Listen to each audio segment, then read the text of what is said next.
ya nilai absa kamu dia sipun absa ba saban puikin sabat long da fis da kia sodo kata-kata haliap ni ka surak rasia lani ai bis state holiday la biak ini song bi hiap nai pun kur da pai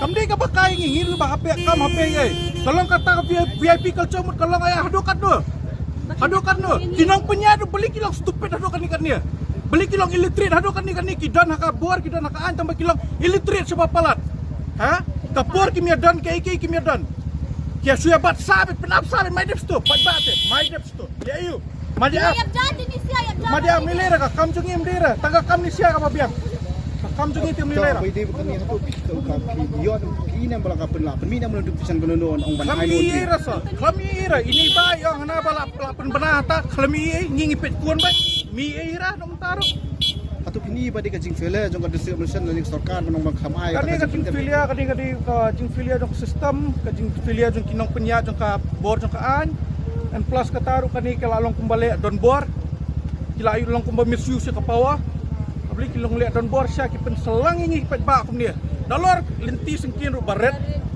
bat menta tang na kada ta VIP mut suya yang sa hang ne nadu menyang kenal ne poy ni la spau tam hadu mentang ngidang yang sa hang ne perkhatis mentala kan no mentala ka posting oi spau sau ko menta tompi kani te ka sya kalau stupid sama pala kani kalau klik ha 5 minutes mentala ada sama 5 minutes di up 1 minute sansi 1 minute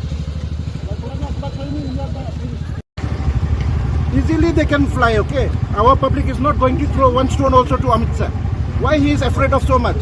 And why he is blocking road?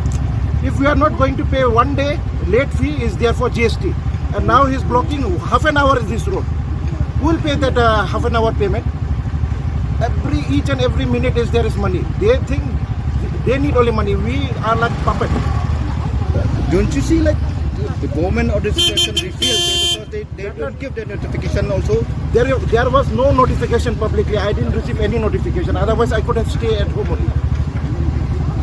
So what do you have to say about this? Better to vote for change. Vote for change.